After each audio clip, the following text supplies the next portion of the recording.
Ford की तरफ से एक बड़ी ही बैड और सैड न्यूज सुनने को मिल रही है, जिसको जानने के बाद आपको भी मेरी तरह एक झटका लगने वाला है। क्योंकि जिन गाड़ियों ने फोर्ड को भारत में द लेजेंडरी फोर्ड बनाया, कंपनी उन गाड़ियों को भारत में वापस नहीं लेकर आ रही है। जैसे कि अमेरिका की वाहन निर्माता फोर्ड भारत में वापसी करने की तैयारी कर रही है, और साथ ही ये चर्चा भी चल रही है कि कंपनी किन किन गाड़ियों को भारत में ला रही है। लेकिन जैसे कि फोर्ड एवरेस्ट और फोर्ड रेंजर को हाल ही में भारत में टेस्टिंग के दौरान देखा गया है, तो इससे ये बात तो कंफर्म हो रही है कि कंपनी फोर्ड एवरेस्ट और फोर्ड रेंजर जैसी गाड़ियों को तो भारत में ला रही है, लेकिन कंपनी अपनी कुछ पुरानी कारों को फिर से भारत में लॉन्च नहीं करेगी। और ये वही कारें हैं जिन्होंने कंपनी को भारत में लेजेंडरी फोर्ड बनाया है। क्योंकि जानकारी के मुताबिक कंपनी इकोस्पोर्ट, फिगो और एस्पायर को भारत में वापस नहीं लेकर आ रही है। जहां कंपनी पहले इन हैचबैक, सेडान और कॉम्पैक्ट एसयूवी को भारत में बेचा करती थी, लेकिन कंपनी के मुताबिक अब बाजार में काफी बदलाव आ चुका है और ऐसे में इन पुराने मॉडल्स को फिर से भारत में लॉन्च करने का फैसला नहीं किया है। लेकिन मैं आपसे यहाँ पर क्वेश्चन करता हूँ कि क्या फोर्ड का ये फैसला भारतीय मार्केट के लिए बिल्कुल सही है? क्योंकि मेरे हिसाब से कंपनी फिर से एक बार गलती करने जा रही है। जहां आज भी भारत में इकोस्पोर्ट, फिगो और एस्पायर को चाहने वालों की कोई भी कमी नहीं है, और ऐसे लोगों के लिए फोर्ड मतलब इकोस्पोर्ट, फिगो या फिर एस्पायर। और जैसे कंपनी कह रही है कि आज के टाइम पर भारतीय बाजार में चेंज आ चुका है, तो मैं यहाँ पर कुछ हद तक कंपनी की बातों से एग्री करता हूँ। लेकिन इकोस्पोर्ट की मार्केट तो अभी भी वैसी की वैसी ही है। एक्चुअली ये कंपनी का अमेरिकन माइंडसेट ही था, जिसके चलते कंपनी को भारतीय बाजार से बोरी बिस्तरा पैक करने की नौबत आ गई थी। क्योंकि जैसे कि एक टाइम पर पूरी दुनिया में इकोस्पोर्ट की धूम मची हुई थी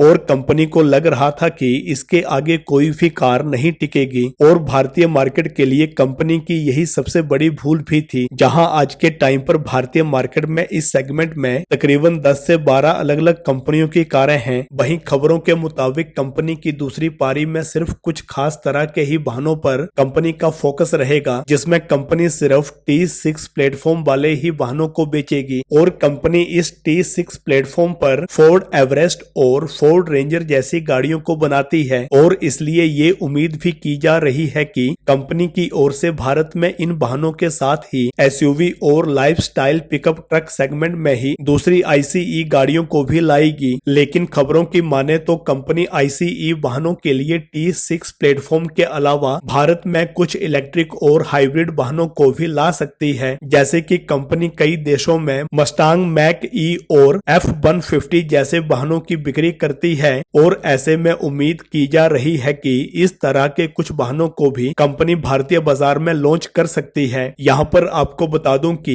कंपनी अपनी पहली पारी में 2021 में भारत छोड़ गई थी, जिसके बाद कंपनी के साणंद प्लांट को टाटा मोटर्स ने खरीद लिया था, जिस प्लांट में फोर्ड फिगो जैसे वाहनों का उत्पादन किया जाता था। लेकिन वापसी की रणनीति तैयार होने के साथ ही तमिलनाडु के प्लांट को कंपनी ने बेचने का विचार रद्द कर दिया था, जिसमें कंपनी एंडीवर और इकोस्पोर्ट जैसी एसयूवीज का उत्पादन करती थी। वहीं अब उम्मीद की जा रही है कि 2025 के आखिर या फिर 2026 की शुरुआत तक भारत में आने वाले कुछ वाहनों को तमिलनाडु के प्लांट में ही बनाया जा सकता है। लेकिन उससे पहले भारत में अपनी प्रेजेंस को शो करने के लिए कंपनी कुछ गाड़ियों को विदेशी बाजार से आयात कर सकती है। तो जैसे कि कुछ टाइम पहले एक हैशटैग चल रहा था कि फोर्ड कम बैक, लेकिन आज की ये खबर सुनने के बाद मेरे ख्याल से एक और हैशटैग चलने वाला है, फोर्ड गो बैक। क्योंकि कंपनी ने काम ही कुछ ऐसा किया है, जहां ये रिपोर्ट सामने आने के बाद ये बात तो बड़ी क्लियर है कि फोर्ड का फोकस भारत में वापसी करने के बाद सिर्फ महंगी गाड़ियों के ऊपर ही रहने वाला है। तो गाइज, ये थी फोर्ड की तरफ से एक बैड और सैड न्यूज। होप आपको ये वीडियो पसंद आया होगा, और अगर वीडियो पसंद आया है तो वीडियो को लाइक करें, शेयर करें, चैनल को सब्सक्राइब करें और बेल आइकन पे ऑल पे क्लिक करें। तो जय हिंद दोस्तों, हैव अ गुड नाइट।